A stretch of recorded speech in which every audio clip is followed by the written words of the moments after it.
La confusión de lo psíquico y de lo espiritual. Lo que hemos dicho sobre el tema de algunas explicaciones psicológicas de las doctrinas tradicionales representa un caso particular de una confusión muy extendida, la de los dominios psíquico y espiritual. Y esta confusión, incluso cuando no llega hasta una subversión como la del psicoanálisis, que asimila lo espiritual a que hay de más inferior en el orden psíquico, por ello no es menos extremadamente grave en todos los casos. Por lo demás, en cierto modo, en eso hay una consecuencia natural del hecho de que los occidentales desde hace mucho tiempo ya no saben distinguir el alma y el espíritu. Y el dualismo cartesiano ha contribuido ciertamente mucho a eso, puesto que confunde en una sola y misma cosa todo lo que no es cuerpo, y puesto que esta cosa vaga y mal definida es designada en él indiferentemente por uno y otro nombre. Así pues, esta confusión se manifiesta a cada instante, hasta en el lenguaje corriente.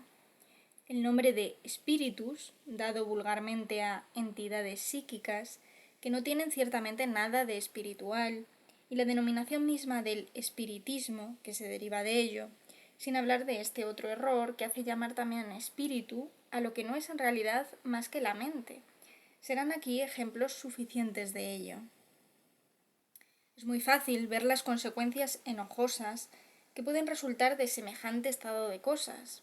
Propagar esta confusión, sobre todo en las condiciones actuales, es, se quiera o no, arrastrar a los seres a perderse irremediablemente en el caos del mundo intermediario, y por eso mismo es hacer con frecuencia, inconscientemente por lo demás, el juego de las fuerzas satánicas que rigen lo que hemos llamado la contrainiciación. Aquí importa precisar bien, a fin de evitar todo malentendido, no se puede decir que un desarrollo cualquiera de las posibilidades de un ser, incluso en un orden poco elevado, como el que representa el dominio psíquico, sea esencialmente maléfico en sí mismo, pero es menester no olvidar que este dominio es por excelencia el de las ilusiones, y es menester saber situar siempre cada cosa en el sitio que le pertenece normalmente. En suma, todo depende del uso que se hace de un tal desarrollo, y ante todo es necesario considerar si se toma como un fin en sí mismo, o al contrario, como un simple medio en vista de alcanzar un propósito de orden superior. En efecto, no importa qué, puede, según las circunstancias de cada caso particular, servir de ocasión o de soporte a aquel que se compromete en la vía que debe conducirle a una realización espiritual. Esto es verdad, sobre todo al comienzo, en razón de la diversidad de las naturalezas individuales, cuya influencia está entonces en su máximo.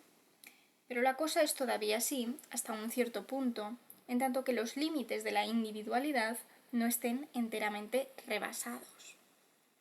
Pero por otro lado, no importa qué, puede también ser un obstáculo más que un soporte, si el ser se detiene en eso y se deja ilusionar y extraviar por algunas apariencias de realización, que no tienen ningún valor propio y que no son más que resultados completamente accidentales y contingentes, si es que se les puede considerar como resultados desde un punto de vista cualquiera.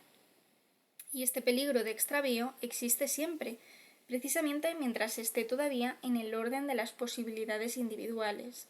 Por lo demás, es en lo que concierne a las posibilidades psíquicas donde el peligro es incontestablemente más grande, y eso tanto más naturalmente cuanto de un orden más inferior sean esas posibilidades. El peligro es ciertamente mucho menos grave cuando no se trata más que de posibilidades de orden corporal y fisiológico. Podemos citar aquí como ejemplo el error de algunos occidentales que, como lo decíamos más atrás, toman el yoga, al menos lo poco que conocen de sus procedimientos preparatorios, por una suerte de método de cultura física. En un caso parecido, apenas se corre el riesgo de obtener, por esas prácticas realizadas desconsideradamente y sin control, un resultado completamente opuesto a aquel que se busca, y de arruinar su salud creyendo mejorarla. Esto no nos interesa en nada, excepto en que hay en ello una grosera desviación en el empleo de estas prácticas, que en realidad están hechas para un uso completamente diferente, tan alejado como es posible de ese dominio fisiológico, y cuyas repercusiones naturales en este no constituyen más que un simple accidente, al que no conviene dar la menor importancia. No obstante, es menester agregar que esas mismas prácticas pueden tener también, sin saberlo el ignorante que se libra a ellas, como una gimnasia cualquiera, repercusiones en las modalidades sutiles del individuo, lo que de hecho aumenta considerablemente su peligro. Uno puede así, sin sospecharlo siquiera de ninguna manera, abrir la puerta a influencias de todo tipo, y bien entendido son siempre las de cualidad más baja las que se aprovechan de ello en primer lugar, contra las cuales está tanto menos prevenido cuanto que a veces no se sospecha su existencia, y cuanto que con mayor razón se es incapaz de discernir su verdadera naturaleza. Pero en eso al menos no hay ninguna pretensión espiritual. La cosa es muy diferente en algunos casos donde entra en juego la confusión de lo psíquico propiamente dicho y de lo espiritual. Confusión que, por lo demás, se presenta bajo dos formas inversas. En la primera, lo espiritual es reducido a lo psíquico, y es lo que sucede concretamente en el género de explicaciones psicológicas de las que hemos hablado. En la segunda, lo psíquico es tomado al contrario por lo espiritual, y el ejemplo más vulgar de ello es el espiritismo. Pero las demás formas más complejas del neoespiritualismo proceden todas igualmente de este mismo error. En los dos casos es siempre, en definitiva, lo espiritual lo que es desconocido, pero el primero concierne a aquellos que lo niegan pura y simplemente, sino siempre de una manera explícita, mientras que el segundo concierne a los que tienen la ilusión de una falsa espiritualidad. Y es este último caso el que tenemos más particularmente en vista en este libro. La razón por la que tantas gentes se dejan extraviar por esta ilusión es bastante simple en el fondo.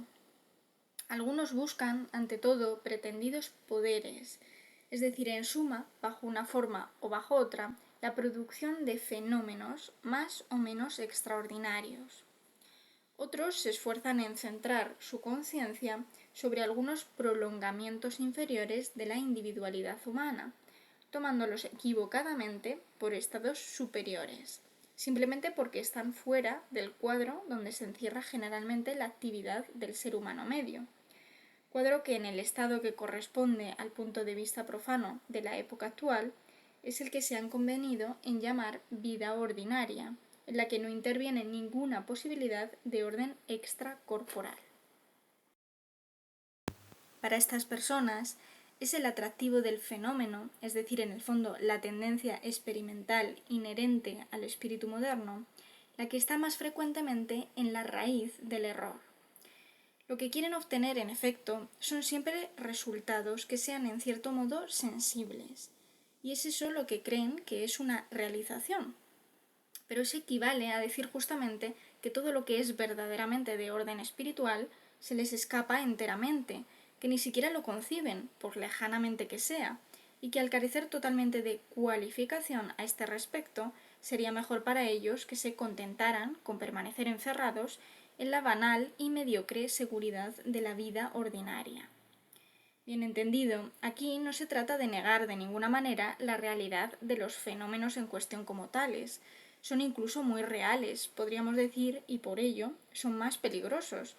Lo que contestamos formalmente es su valor y su interés, sobre todo desde el punto de vista de un desarrollo espiritual. Y es precisamente en eso donde recae la ilusión. Si todavía no hubiera en eso más que una simple pérdida de tiempo y de esfuerzo, el mal no sería muy grande después de todo. Pero en general, el ser que se dedica a estas cosas deviene después incapaz de librarse de ellas y de ir más allá, y es así irremediablemente desviado. En todas las tradiciones orientales se conoce bien el caso de esos individuos que, devenidos simples productores de fenómenos, no alcanzaron nunca la menor espiritualidad. Pero hay todavía más. Puede haber en eso una suerte de desarrollo al revés, que no solo no aporta ninguna adquisición válida, sino que aleja siempre más de la realización espiritual, hasta que el ser está definitivamente extraviado en esos prolongamientos inferiores de su individualidad a los que hacíamos alusión hace un momento, y por los que no pueden entrar en contacto más que con lo infrahumano. Su situación no tiene entonces salida, o al menos no tiene más que una, que es una desintegración total del ser consciente para el individuo. Eso es precisamente el equivalente de lo que es la disolución final para el conjunto del cosmos manifestado.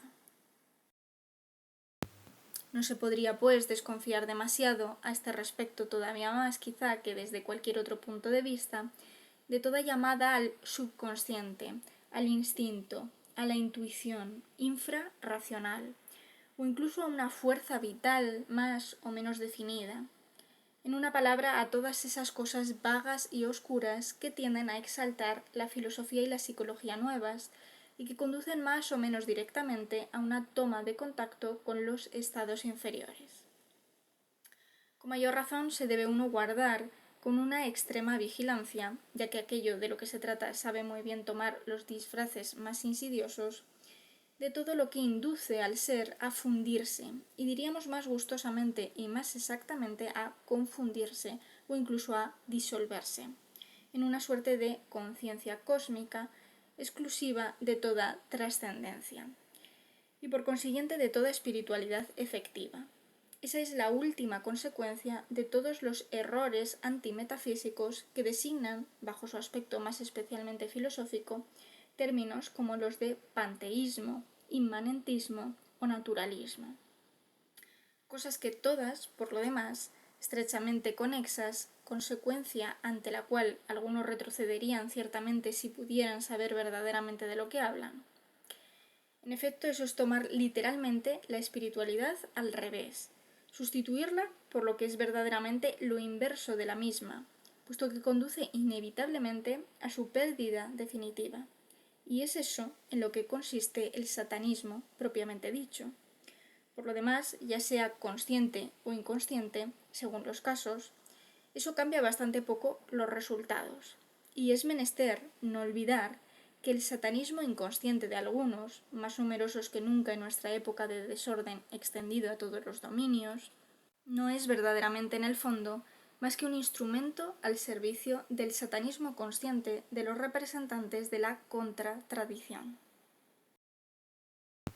Hemos tenido, en otra parte, la ocasión de señalar el simbolismo iniciático de una navegación que se cumple a través del océano, que representa el dominio psíquico, y que se trata de franquear, evitando todos sus peligros para llegar a la meta. Pero ¿qué decir del que se arrojara en plena mitad de ese océano y no tuviera otra aspiración que la de ahogarse en él?